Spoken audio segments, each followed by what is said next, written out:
Bene signori, Sicilia Corimio continua nelle sue interviste a scopo culturale. I nostri microfoni di Sicilia Corimio, ovviamente qui nell'evento La bellezza non ha indirizzo di Giardini Naxos, promosso appunto per rivalutare quello che è il turismo e la bellezza del territorio.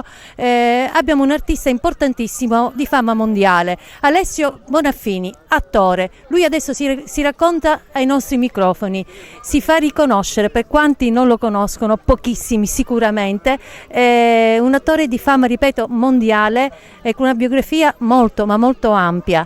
Chi è Alessio Bonaffini?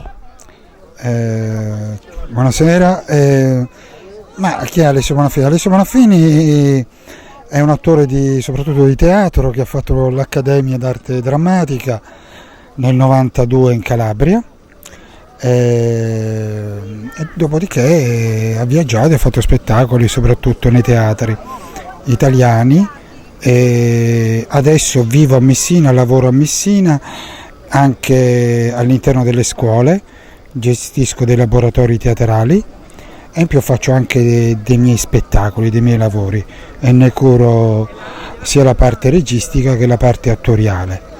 E oggi mi trovo all'interno di questa manifestazione grazie alla dottoressa Lombardo, questa aggregazione di artisti, questa, diciamo, una ripresa, una ricrescita di Giardini Naxos, della sua bellezza, della sua potenza, e mi ha fatto molto piacere aver collaborato con un canto della Divina Commedia, che è il 26esimo canto dell'Inferno, e spero di portare questo progetto su Dante Alighieri in futuro, sia all'interno delle scuole con i ragazzi, e sia riuscirne a fare uno spettacolo mio personale. Quindi, come puoi vedere, mi un po' gestisco. Un progetto molto ambizioso che ovviamente un attore della sua mole riesce ovviamente a gestire quello che è l'arte proprio intesa come spicco dell'anima, no?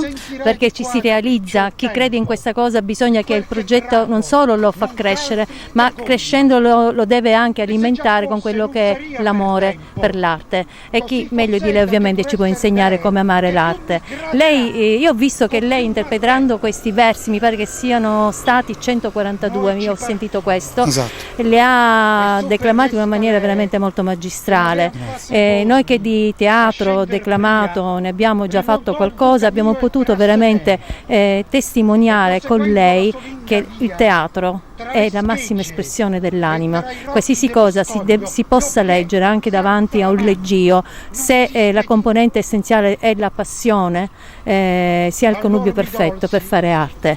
Poi l'abbiamo anche sentita interpretare delle parole bellissime del nostro Quasimodo, sì, scritte proprio sull'effigie, sotto la niche, anche quelle delle parole molto forti, e lei le ha interpretate veramente in una maniera magistrale, quindi facciamo veramente i nostri complimenti a lei come artista. Desiamo veramente conoscere la sua persona, la sua personalità e il suo essere attore anche negli altri scenari.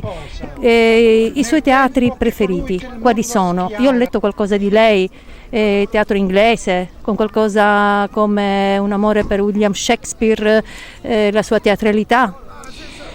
Sì, Shakespeare ovviamente per un attore è un punto di riferimento, sia culturale che attoriale e lavorativo. Contemporaneamente ho lavorato su alcune regie sempre con dei ragazzi in un liceo scientifico di Messina. Abbiamo lavorato sul Sogno di una notte di mezz'estate, sì. Abbiamo fatto uno spettacolo e da lì ho cercato di estrapolare un lavoro concentrato su un personaggio inglese che si chiamava Edmund Kean, sì, che era un attore inglese romantico, sì, morì in scena a 47 anni, ne fece Gassman un film, Genius e Regolatezza, è un film molto bello, e da lì nacque questo lavoro su Kean, quindi questo doppio livello, sì, un lavoro con la scuola che ti aiuta, che cosa ti aiutano i ragazzi a studiare, a capire, certo. Cioè la differenza qual è? Una cosa è memorizzare un testo, un monologo, interpretarlo, con i ragazzi hai la possibilità attraverso anche le loro intelligenze. Attraverso la fase dell'apprendimento, ovviamente la conoscenza. Esatto, la conoscenza degli autori, certo. il periodo storico. Ed è molto importante questo, conoscere veramente l'epoca. E a proposito di epoca, non vogliamo chiederle la sua età, però lei di dov'è che è natio? Io sono di Messina, sono nato a Messina, ma i miei genitori vivono a Giardini Naxos già da 25 anni.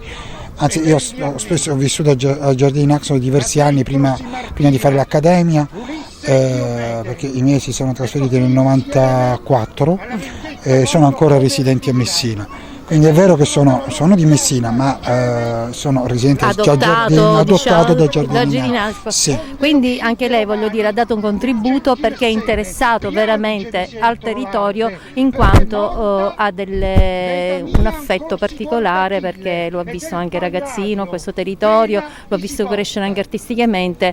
Giardini Naxos allora parla anche di Alessio Buonaffini. E quindi è una cosa molto bella, quindi è bello che è rientrato veramente in questo progetto, quindi le auguriamo lunga vita artistica e di rincontrarla nuovamente al nostro microfono. Grazie a voi per la disponibilità. Del disio per lei mi piego ed egli a me. La tua preghiera è degna di molta loda e io però l'accetto, ma fa che la tua lingua si sostegna. Lascia parlare a me, che io ho concetto ciò che tu vuoi, che sarebbero schivi, perché fuor greci, forse, del tuo detto.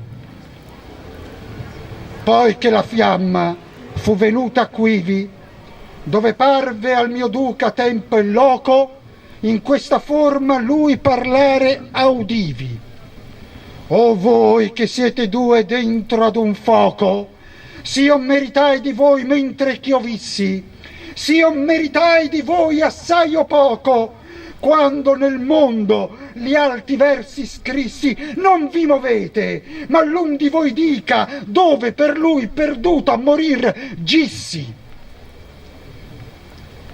Lo maggior corno della fiamma antica cominciò a crollarsi mormorando, pur come quella cui vento ha fatica, indi la cima qua e là menando, come fosse la lingua che parlasse, gittò voce di fuori e disse: quando?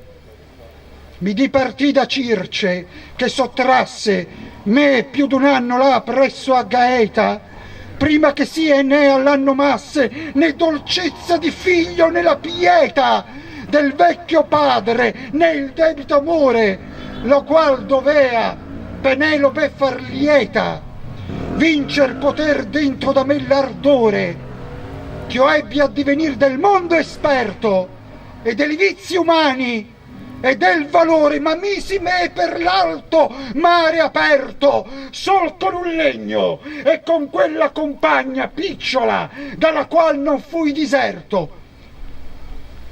L'un lito e l'altro vidi, infin la Spagna, fin nel Morrocco e l'isola dei Sardi, e l'altra che quel mare intorno bagna. Io e i miei compagni eravam vecchi e tardi, quando venimmo a quella foce stretta, dov'Ercule segnò i suoi riguardi, a ciò che l'uomo più oltre non si metta, dalla man destra. Mi lasciai Sibilia, dall'altra già m'avea lasciata setta. O frati, dissi, che per 100 mili a perigli siete giunti all'Occidente, a questa tanto picciola vigilia dei nostri sensi che del rimanente non vogliate negar l'esperienza di retro al sol del mondo senza gente. Considerate la vostra semenza, fatti non foste a viver come bruti, ma per seguir virtude e conoscenza. Li miei compagni feci io sia aguti con questa orazione picciola al cammino, che appena poscia li avrei ritenuti, e volta nostra poppa nel mattino dei remi facemmo ali al folle volo, sempre acquistando dal lato mancino tutte le stelle già dell'altro polo. Vedea alla notte è il nostro tanto basso che non surgea fuor del marin suolo 5 volte racceso, e tante casso lo lume era di sotto dalla luna, poi che entrati eravan nell'alto passo, quando m'apparve una montagna bruna per la distanza, e parvemi alta tanto quanto veduta non avea alcuna. Noi ci allegrammo, e tosto tornò in pianto che della nuova terra un turbo nacque, e percosse del legno il primo canto 3 volte il fe girar, con tutte l'acque alla quarta levar la poppa in suso e la prora ire in